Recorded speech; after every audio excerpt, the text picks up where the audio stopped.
کئی دفعہ ایسا ہوتا ہے ہمارے پاس بچے آتے ہیں قرآن حفظ کرنے کے لیے اور بہترین پڑھ رہے ہوتے ہیں، یکدم بگڑ جاتے ہیں، نہیں پڑھنا جی، چھوڑ گئے، 10 15 20 پارے پڑھ کے چھوڑ گئے۔ والدین نے بھی زور لگایا، ہم نے بھی زور لگایا، بچہ بگڑا ہوا ہے، نہیں جی قرآن پڑھنا ہی نہیں ہے، نعوذ باللہ۔ ایسے واقعات پیش آئے۔ ایک بچے کے بارے میں یہ واقعہ ہمارے مدرسے میں تو نہیں، ایک اور مدرسے میں پیش آیا، بڑا عجیب واقعہ، غور سے سنیں۔ بچہ بڑا خوبصورت ماشاءاللہ قرآن پڑھ رہا اور بہترین زبردست ذہین بچہ، بگڑ گیا اسی طرح، نہیں پڑھنا چاہیے، چھوڑ دیا۔ ٹل لگائی مدرسے والوں نے، ماں باپ نے۔ اس نے کہا مجھے اسکول داخل کرا دو، کہیں اور بھیج دو، مدرسے میں نے نہیں جانا۔ ایسا بگڑا قرآن سے، یا اللہ ہو گیا اس کو، اتنا قرآن سے دور۔ اس بچے کو پکڑ کر وہ ایک بزرگوں کے پاس، یاد رکھو ایسے مسئلوں کا حل کس کے پاس ہے؟ نہ نانی کے پاس، نہ دادی کے پاس، نہ چاچے کے پاس، نہ تائے کے پاس، کس کے پاس ہے؟ یہ یاد رکھا کرو۔ مشورہ کہیں کا ہوتا ہے، ہم لے کہیں اور سے رہے ہوتے ہیں۔ وہ جی دادے نے کہا تھا ہم نے یہ کر دیا، نانے نے کہا تھا ہم نے وہ کر دیا۔ دادے نانے اس معاملے میں مشورہ آپ کو وہ اتھارٹی نہیں ہے، ان کی لائن نہیں ہے، جس کی لائن ہے اس سے مشورہ لیا کرو۔ تو آؤ ہم سے پوچھو، ہم آپ کو بتائیں، کہیں نہ کہیں ٹیکنیکل فالٹ آ رہا ہوتا ہے۔ اب وہ ایک بزرگوں کے پاس لے گئے، کہا حضرت جی بڑے شوق سے ہم نے داخل کرایا تھا، بڑا پیارا قرآن پڑھ رہا تھا، کئی پارے حفظ بھی کر چکا، پتہ نہیں سمجھ نہیں آئی ہوا کیا ہے، بگڑ گیا۔ وہ پہنچ گئے، ان کی نظر بڑے دور تک جاتی ہے نا اللہ والوں کی۔ انہوں نے کہا بھئی یہ بچہ بازار کی کچھ چیزیں کھاتا ہے؟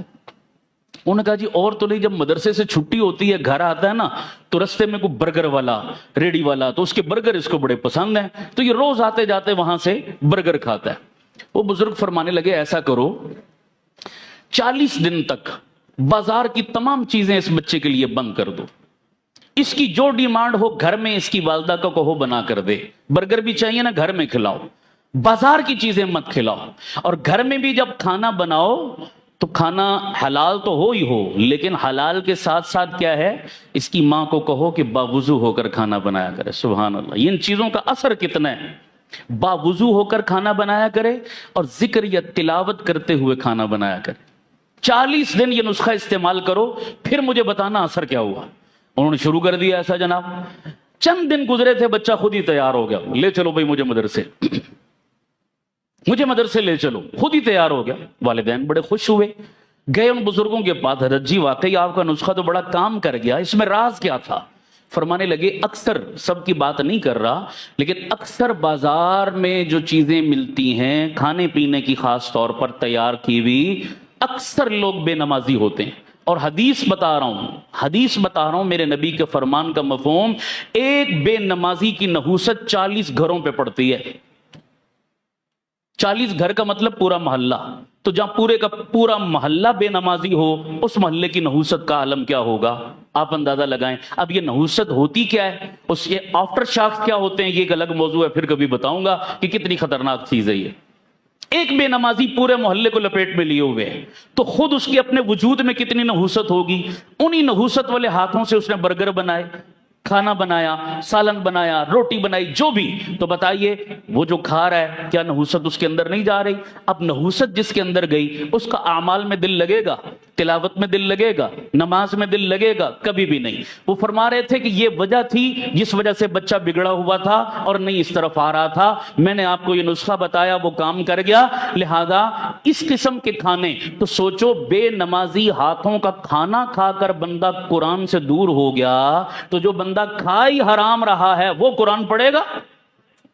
جو اپنے بچوں کو حرام کھلا رہا ہے اس کے بچے قرآن پڑھیں گے، اس کے بچے نماز پڑھیں گے، اس کے بچے دین پر چلیں گے، نیک ہوں گے؟ میں حیران ہوتا ہوں بھئی، والدین آ کر دعا منگواتے ہیں، مولانا دعا کرو میرا بچہ نیک بن جائے، مولوی صاحب دعا کرو میری بیٹی نیک اور شرم پردے والی بن جائے۔ ٹھیک ہے، اچھی بات ہے، دعا تو کر رہے ہیں، اور تو دعا بھی تو کرو نا، دوا بھی تو کرو۔ دوا کا مطلب کہ اپنے بچوں کو حلال تو کھلاؤ، حلال کا لقمہ تو ان کے پیٹوں میں ڈالو۔ اپنی روزی پر نظر نہیں کر رہے کہ سارا دن مار دھاڑ کر کے دہاڑی لگاتے ہو، جھوٹ اور فراڈ کر کے دہاڑی لگاتے ہو، اور شام کو جو روزی اپنے بچوں کو کھلاتے ہو وہ حرام کھا کر، کیا ہماری دعاؤں سے آپ کا بچہ نیک بن جائے گا؟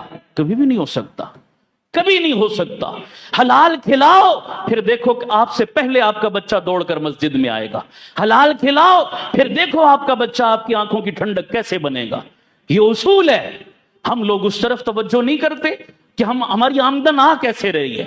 پھونک پھونک کر قدم رکھو یارو, یہ بڑا نازک دور ہے, بڑا نازک دور ہے. جب پیسہ آ رہا ہوتا ہے نا دونوں ہاتھوں سے, پھر اچھے اچھے دینداروں کو حلال حرام کی تمیز پھر مٹ جاتی ہے. کہتے ہیں دیہڑی لگاؤ, بس دیہڑی لگاؤ.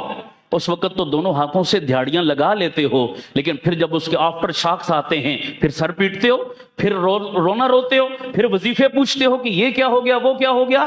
اس کی بنیاد یہ بھی ہے ایک, اللہ تعالی ہمیں خود بھی اپنی اولادوں کو بھی حلال کا لقمہ دینے کی توفیق عطا فرمائے.